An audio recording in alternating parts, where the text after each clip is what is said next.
सभापति महोदय, श्री गौरव गोगोई जवाब जरूर देना। गौरव गोगोई जी द्वारा जो अविश्वास का प्रस्ताव सदन में लाया गया है, मैं उसके समर्थन में बोलने के लिए खड़ा हूं। और गौरव गोगोई जी ने मणिपुर की हिंसा के बारे में बहुत विस्तार से चर्चा की।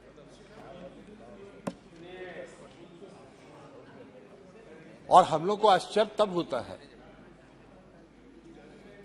जब मणिपुर इस देश का पूर्वोत्तर राज्य है, महत्वपूर्ण राज्य है, डबल इंजन की सरकार है।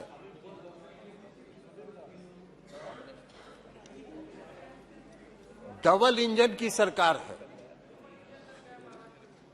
और वहां की चर्चा जब होती है, वहां के हालात पर जब चर्चा होती है, तो जो सत्ता पक्ष के लोग हैं वो विभिन्न राज्यों के छिटपुट घटनाओं की चर्चा करके उसको जस्टिफाई करना चाहते हैं। ये नहीं है। मणिपुर को आप इतने हल्के में नहीं लें। आज मणिपुर में घटना हुई है, कल मिजोरम में होगी, परसों नागालैंड में होगी। आपका पूर्वोत्तर, पूरा पूर्वोत्तर का सीमा, आपका पूरा पूर्वोत्तर का सीमा उससे प्रभावित होगा। लेकिन आप उसकी गंभीरता ही नहीं समझ रहे। आज मणिपुर की हालत बहुत खराब है।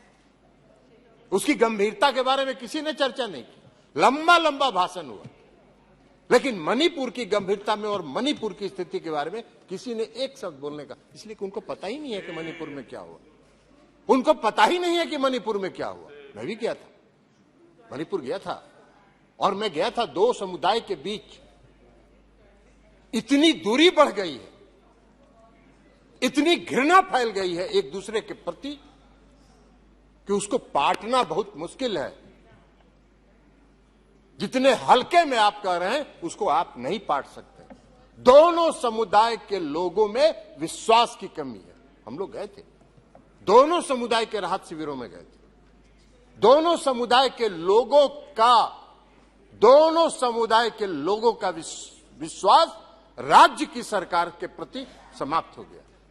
दोनों समुदाय के लोग आज राज्य सरकार को पूरे मणिपुर की घटना के लिए दोष दे रहे हैं। आप कह रहे हैं क्या मांग किया था विपक्ष ने? भाई आप कह रहे हैं कि गृह मंत्री जी बयान देने के लिए तैयार थे, रक्षा मंत्री जी बयान देने के लिए सब तैयार थे। ये सरकार किसकी है? सरकार किसकी? सरकार है इस देश के आदरणीय प्रधानमंत्री जी के नेतृत्व की।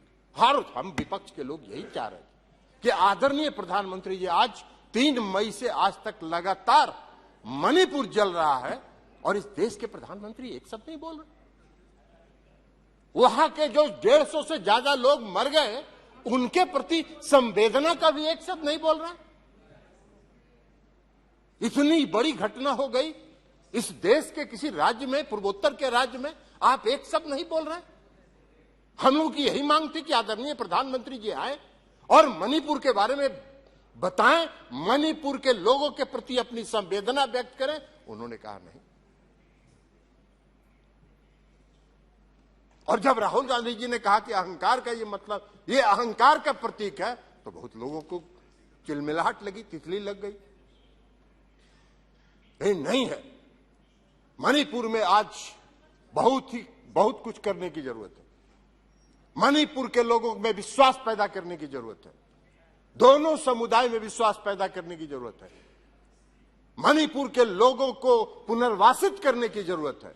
आज बेघर होकर लोग मई से आज तक राहत शिविरों में रह रहे।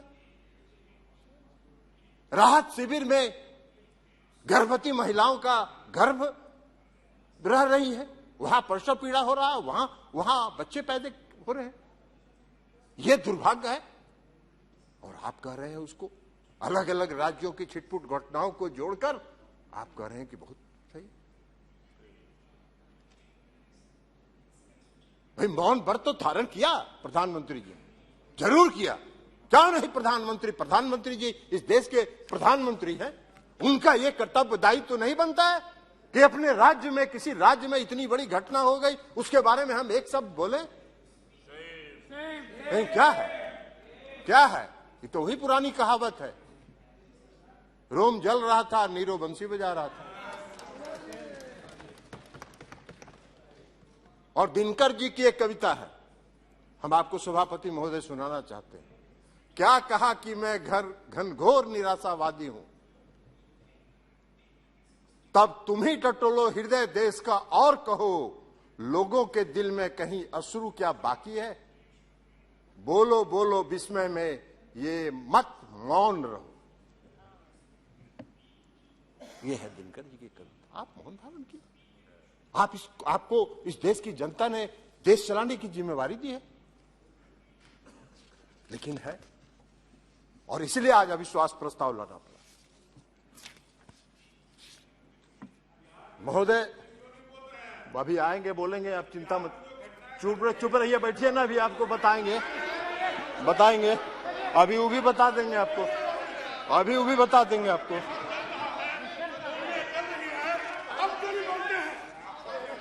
बैठिए आराम से बैठिए, सुनिए, नहीं बैठिए जी, आप बोलिए। चिंता मत करिए, आपका जब नंबर आए तब बोलिएगा। आप बोलने दीजिए, प्लीज बैठ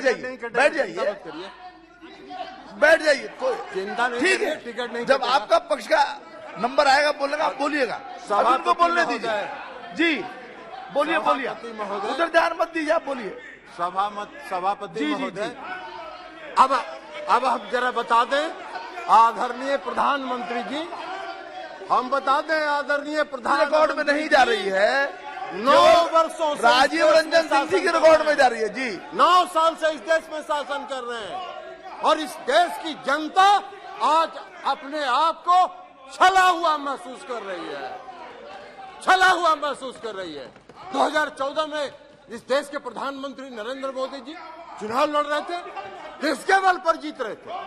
इस देश के नौजवानों पर, इस देश के बेरोजगारों पर क्या वादा किया था उन्होंने?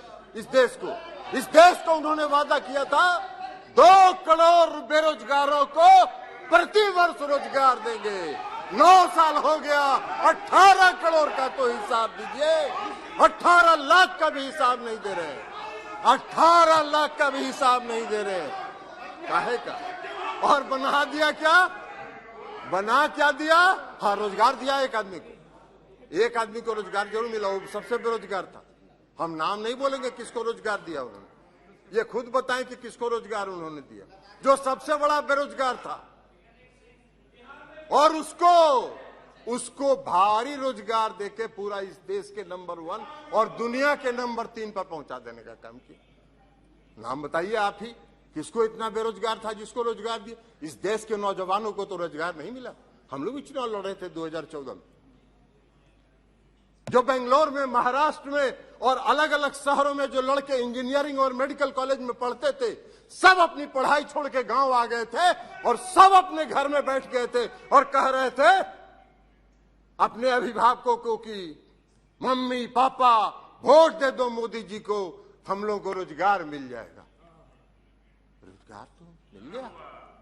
क्या हुआ? आज वही लड़के 5,000 4,000 रुपए की नौकरी के लिए प्राइवेट कंपनियों में दर भटक रहे हैं। 18 करोड़ लोगों के रोजगार का क्या हुआ?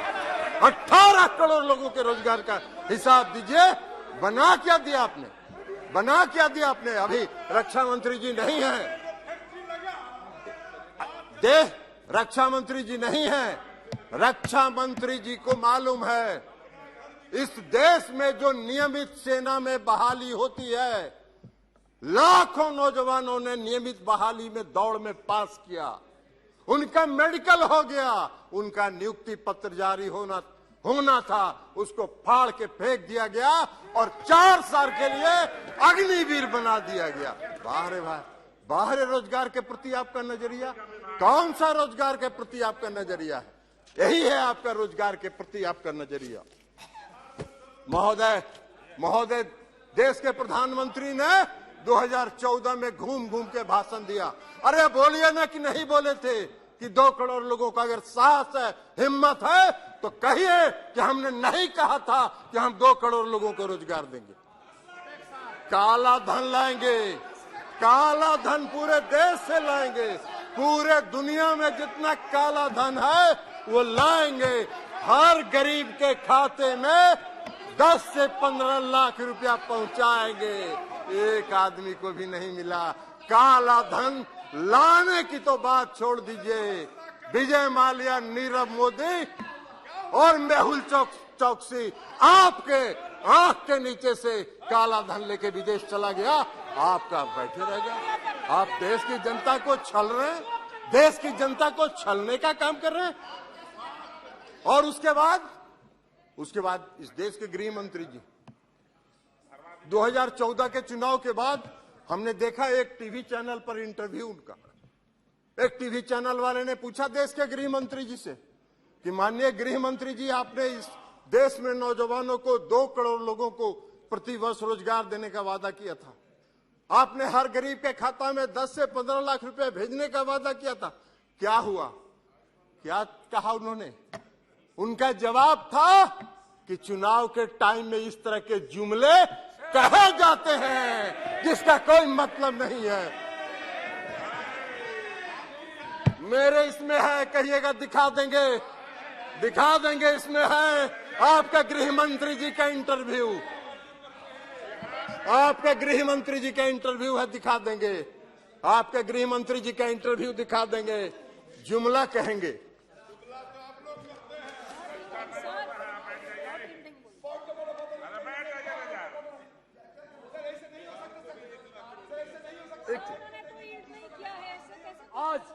आज नरेंद्र मोदी जी के नेतृत्व। अरे छोड़िए, ये पॉइंट ऑफ ऑर्डर है।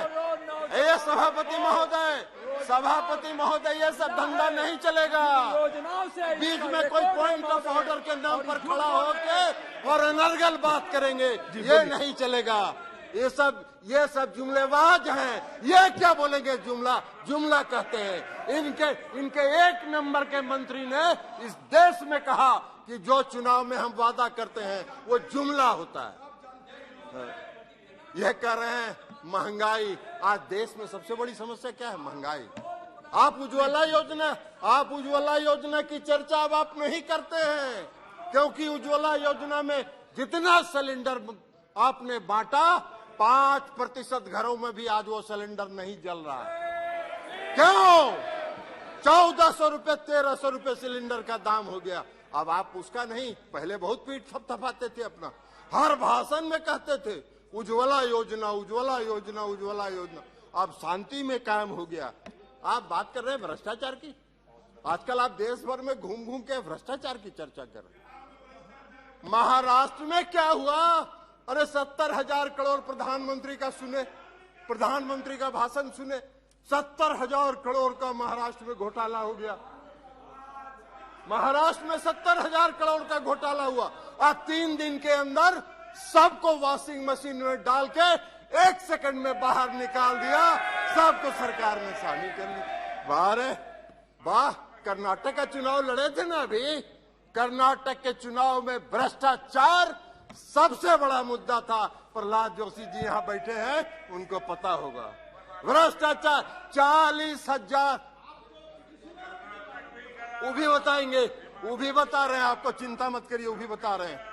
एक मिनट, वो भी बताएंगे आपको।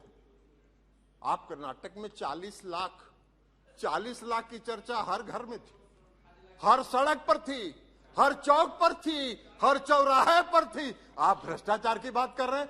आपको क्या भ्रष्टाचार के खिलाफ बोलने का आपका कर रहे हैं?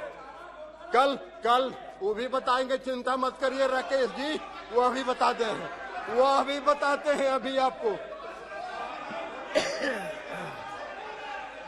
अभी आ रहे हैं, उसी पर आ रहे हैं, चिंता मत करिए ना।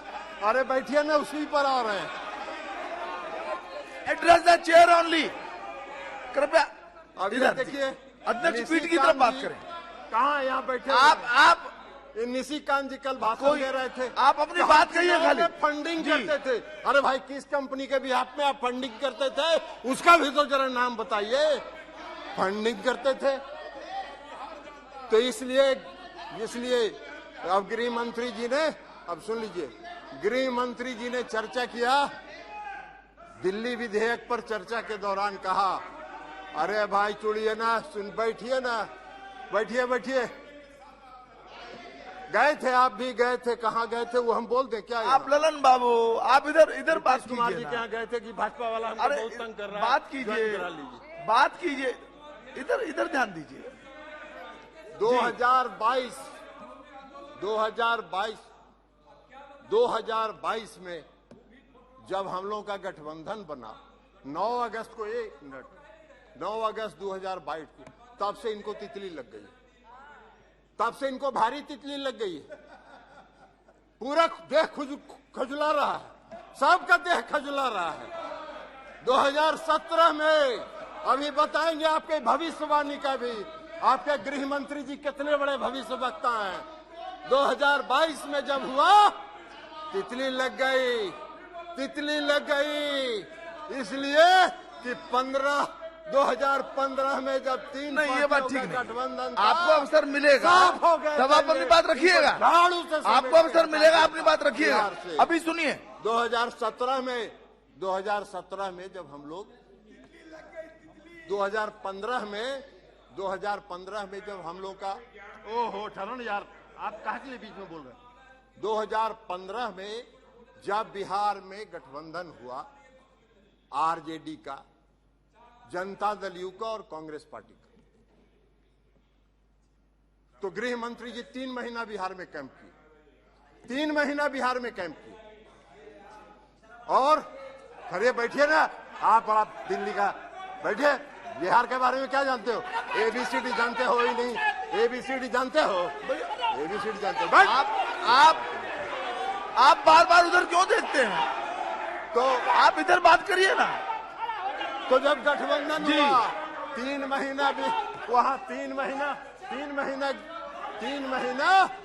गृह मंत्री जी कैंप किए, 3 महीना गृह मंत्री जी कैंप किए, और 43 आम सभा इस देश के आदरणीय प्रधानमंत्री जी ने की, जो रिकॉर्ड है किसी राज्य के विधानसभा के चुनाव में प्रधानमंत्री ने 43 आम सभा की होगी, ये रिकॉर्ड है।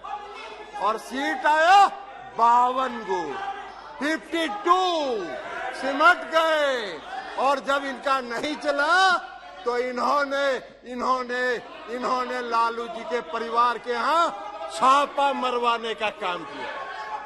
और जब छापा मरवाने के कारण 2017 में हमारा गठबंधन टूटा, तो 17 से 22 तक कुछ नहीं हुआ, 2017 से 2022 तक कुछ नहीं हुआ। शांति में इनके तीनों पालतू तोते शांत बैठ गए। और जैसे ही 9 अगस्त 2022 को फिर से गठबंधन हुआ, तीनों तोता चालू हो गए, तीनों तोता दौरा कर रहे हैं, लगातार दौरा कर रहे हैं, लगातार छापा मार रहे हैं। अरे मारते रहो, बिहार का 40 में 40 सीट हारोगे।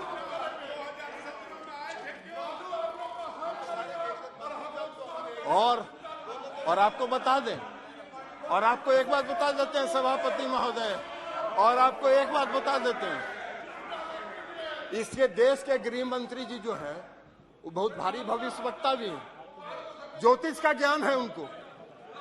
अभी कह रहे थे उस दिन दिल्ली पर 2024 में फिर से नरेंद्र मोदी जी इस देश के प्रधानमंत्री बनेंगे। अब इनके ज्योतिष ज्ञान का हम आपको बताते हैं। ओह चलो यार,